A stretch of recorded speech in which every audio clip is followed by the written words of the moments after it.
natin yung lumang Santic. Ayan o, yung Santic George. At ito ang nag-open noon dati, si Fleur.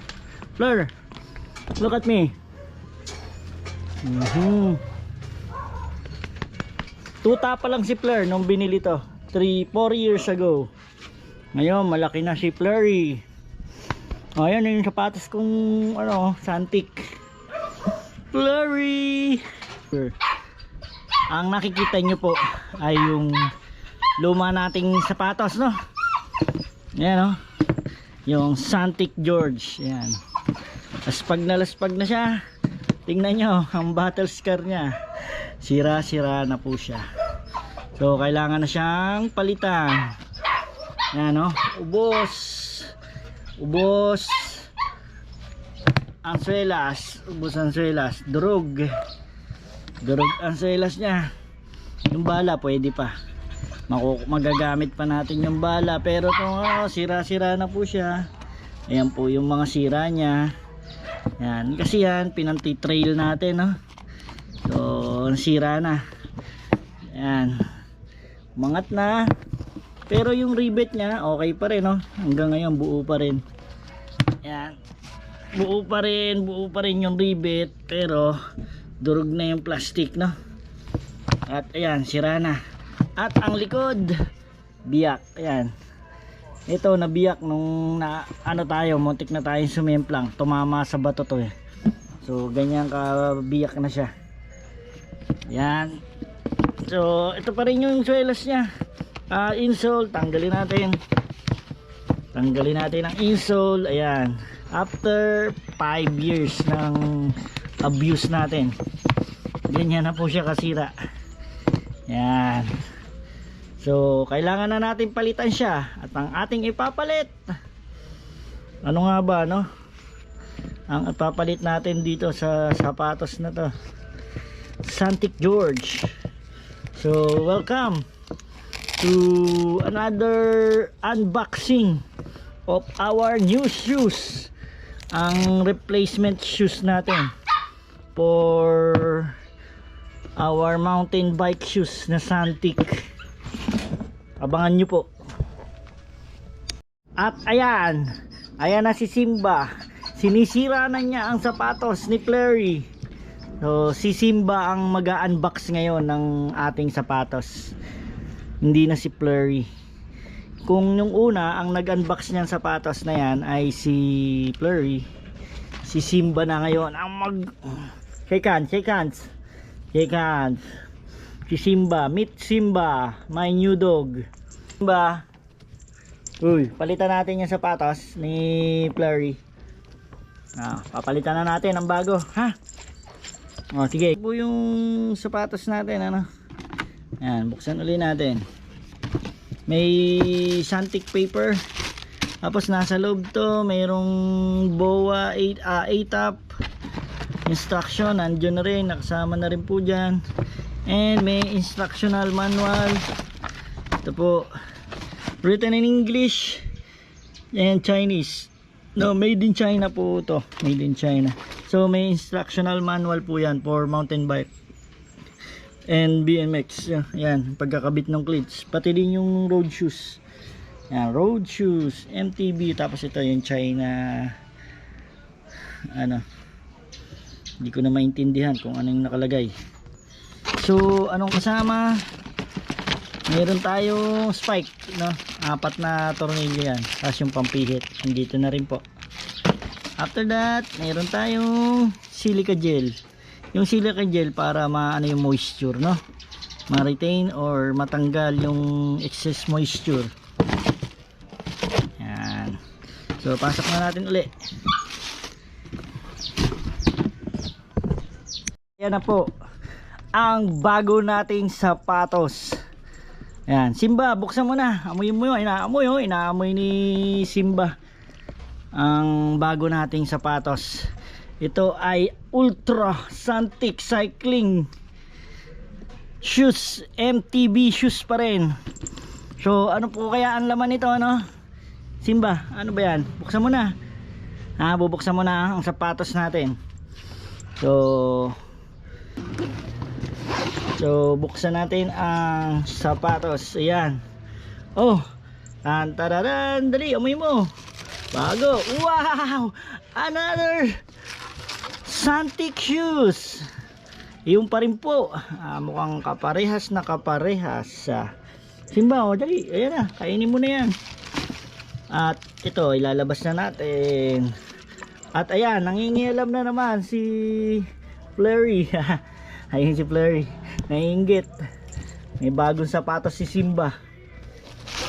Ayan, ito pa rin ang kapalit ng mountain bike shoes natin ay another Santic shoes na George Santic na color red, no? So ayan po ang specification ng ating sapatos, no?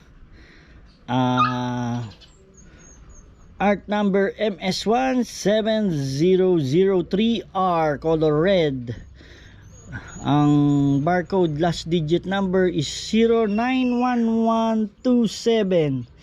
European size 43, US size 9.5, and China is 265 mm. Ayan yung barcode ng box, no? So kung mapapansin nyo yung box, medyo luma na, no? Kasi itong model na to is an old model shoes ng Santic, no? Siguro release nito mga ano pa, 5 years ago pa. So ayan pa, luma pa rin yung box nya. Ngayon may nakalagay na rito cycling for freedom eh. Ngayon meron nang nakalagay na ganun. Ito yung lumang box din siya. So 5 years ago nakabili tayo. So ngayon ito na siya ngayon. May bago na siya, no? Isa side by side natin. Doon sa luma, ito yung luma natin, no? Ayan. Kasi pinalitan na natin. At nag-decide nga tayo na imbis na kumuha tayo ng bagong model, parehas na model na lang din yung kinuha natin. Kasi tugma sa paa natin, no? Maganda. Ayos na ayos. So ayan na po ang yan. Welcome to another episode of our cycling adventure, no? Season 2 na tayo. But before that, ito munang bagong cycling shoes ang ating i-review bago tayo magsimula ng mga bike vlogs, no? Ito ay ang Ultra Santic Cycling for Freedom. So start na natin yung pag-review dito sa sapatos. Although mayroon na tayong previous review rito, no? Tingnan natin kung may mga bago or pagkakaiba dun sa dati nating sapatos, na. So obviously this is a George Santic cycling shoes, no? And it is an A-top lacing system, no? Hindi siya BOA, no? Ang kaibahan nito, unahin na natin itong lacing system niya. Wired pa rin siya. Wired po siya. And yung sa BOA kasi hinihigit, no? Hinihigit pa siyang ganon. So ito hindi na. So turn right, magta-tight siya. And turn left, maglulusen po siya. Ganon lang. Kaliwa kanan lang, walang hinihigit, no? So yan yung advantages nitong A-top sa BOA. Yung may sa BOA kasi hihigitin mo pa siya para ma-tighten at saka malusen yung wire, no? So ayan ang pagkakaiba. So mas simple siya. So ang material natin for this one, Santic, ang upper material natin ay TPU, plastic polyurethane, thermoplastic polyurethane. It's a type of plastic na medyo rubberized din siya. And meron tayong mesh dito, yung tela niya, no? And merong sa toe cap, merong hard plastic, hard TPU yan. At dun para sa metatarsal pa rin, may extended na protection tayo para sa metatarsals mo, yung smallest, no? Ayan. So ganun pa rin siya, may velcro system pa rin siya. This one, yung strap sa unahan, para gusto mo masikip pa yung unahan, may velcro siya, may strap siya, velcro strap. Yan po yung upper material nya, TPU pa rin. Ang dila nya is synthetic leather na may laminate, plastic laminate, no? Ito, naka plastic laminate siya, at doon ay may logo ng Santic, no, nakalagay. And ito, hindi mapapansin niyo yung dila, hindi niyo mahihigit siya, hindi siya yung gumagalaw na papagano, no, kasi nakatahi siya, no, so nakastuck siyang ganyan talaga, hindi gagalaw po yan. Yan yung maganda diyan, kasi yung iba na sapatos, yung dila pagka suot mo na, umuusog siya, bumababa siya rito or bumupunta siya doon sa kabila. So ito, steady siya dyan, mami-maintain niya yung position niya, so hindi sasakit yung paa mo. And ito, yung wire niya matibay pa rin dun sa tulad nung dati. Ayan, no? Hindi naman siya naputol, no? Pati itong A-top mo, effective pa rin siya, no? Yung sinasabi nilang ang problema sa A-top nga madaling masira, so hindi naman. Ito, mabilis pa rin siya, oh. Oh, ganun pa rin, one click pa rin siya. At saka naglalak din talaga, no? So ito yung upper material, yung ventilation system, 1, 2, 3, 4, 5 sa medial side, 2 dito sa may labas, 2, tapos sa toe cap may 1, so 5, no? Tapos sa heel cap is made of hard plastic to protect yung heel mo, no? So ang ventilation niya 1, 2, 3, 4 ang ventilation sa heel cap, 5 sa upper material mo. And yan, yung sack liner natin, malambot pa rin, may foam pa rin. And then tong kulay gray natin na medyo magaspang, no, para hindi siya dumudulas yung paa mo, steady pa rin, kumakapit. Pag kailangan mo lang nakamedyas ka para kumakapit siya. Medyo magaspang to, may parang ano nung velcro, oh. May ngipin-ngipin siya, pero malambot din. Pagka nakamedyas ka, maglalak yung ano mo dyan, yung heel mo, hindi siya dumudulas, yung humuhugot yung heel mo, no, hindi siya nagdadrag. So yan ang maganda diyan, maganda yung material nito sa sakong. So steady pa rin, no, sakong mo. Tapos ito may foam pa rin, di magpipiltos yung likod ng sakong mo. Yan siya. And then yung lacing system, matibay naman tong wire, hindi naputol, mukhang stainless naman siya, tapos coated pa siya, no, ganun siya katibay. Ang swelas niya, the same pa rin po siya, same pa rin ang swelas niya, hard plastic, no, walang rubber yo. But may ang ano pa rin, naka-rivet pa rin siya, rivet. Tapos mayroong kabitan ng spikes, 2, and parang carbon yung forma, no, pero hindi to carbon, plastic rin to, hard.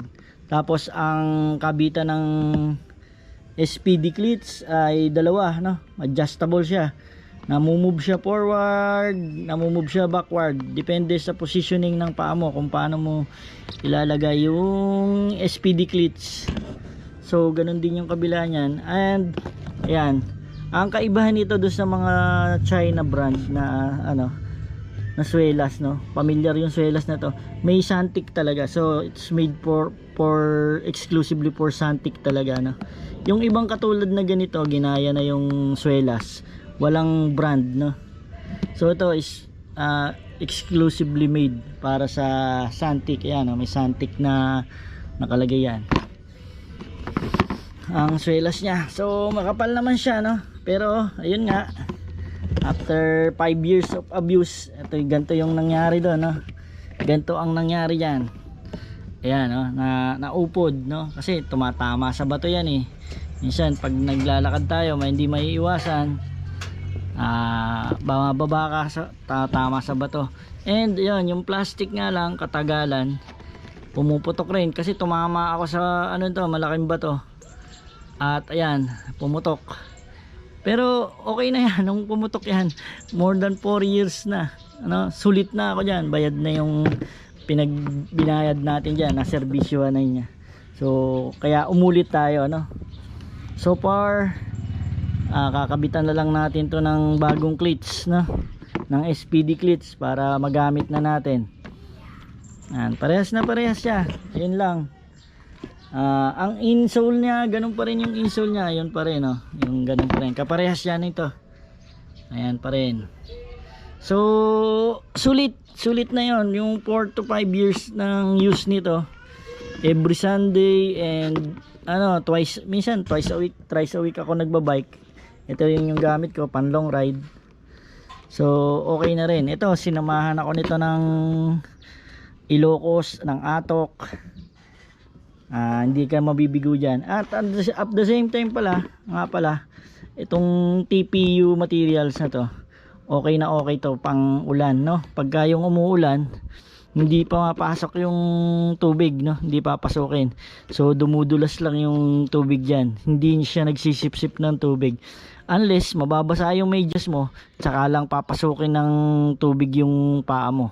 Pero kung hindi naman ganun kalakas ang ulan, mas maganda to sa pang-ulan, no? Pagka yung medyo umuulan, kahit di ka na magkaroon ng shoe sock or yung protection na para do sa sapatos pagka maulan, hindi mo na kailangan gumamit kasi nahuhulog naman yung yung tubig, no? Dumudulas yung tubig. So hindi siya nag-absorb ng tubig, hindi mababasa yung paa mo. Ayun. Ang daan para mabasa ang paa mo, malubog na talaga to sa tubig, or yung medyas mo basang-basa na. Masosok ka na sa tubig, tsaka lang mababasa yung paa mo. Doon dadaan lang ang tubig. Pero dito sa mga vent, hindi rin dumadaan diyan. So yan, sulit na sulit ako, kaya ganyan yung binili ko. At inuulit ko nga pala, hindi ito paid advertisement at paid endorsement. Wala tayong endorsement for Santic. Sinasabi ko lang sa inyo kung ano yung experience ko dito sa sapatos na to, na medyo budget na sapatos, pero okay rin, no? Hindi tayo gumastos ng malaki.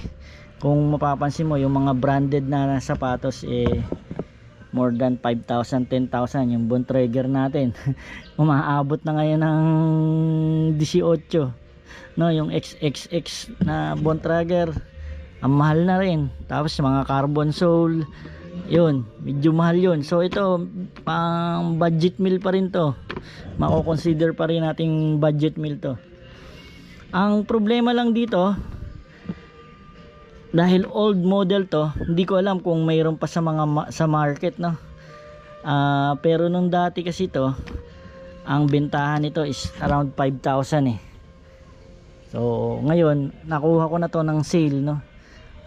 Mga 3,000 ko na lang to nakuha. Hanapin nyo na lang sa maghanap na lang kayo, mag-search na lang kayo sa Google kung sino pa yung merong available na ganito, kung gusto nyo rin ng ganitong sapatos. At kung may natitira pa, kasi ang alam ko pinace out na rin tong model na to pinace out na dahil may mga bago na silang model, si Santic Philippines, no? Itanong nyo rin kay Santic Philippines, yung Santic Philippines outlet. Di ko alam kung mayroon pa silang available na ganito o naibenta na rin nila, kasi nag clearance sale na sila nito. So ito, natsyempohan ko lang malapit sa amin yung bike shop, at isinail na rin nila. Ginrab ko na kasi ayoko nang maghanap ng ibang optomesting ng ibang sapatos, no? At baka mamaya sumakit yung paa natin, hindi natin magamit, masayang. So dun sa tested na ako lumagay. So yan, thank you very much sa inyo, at sana masuportahan nyo pa rin ang ating channel. At ayan, magagamit natin to. Lalagyan ko to ng cleats, lagyan ko ng bala yan. At yun lang ang aking masasabi. Maraming salamat sa mga sumusuporta, at tayo po ay magbabalik loob na sa pagbibisikleta. At mayroon na tayo, susimulan na natin ang second season ng ating bike ride. So yun lang, at magkita-kita tayo sa kalsada. Maraming salamat. Shout out sa mga nagbabike pa rin at hindi tumitigil. Continue nyo lang po yan. God bless po sa lahat. Magkita-kita tayo sa kalsada. See you soon.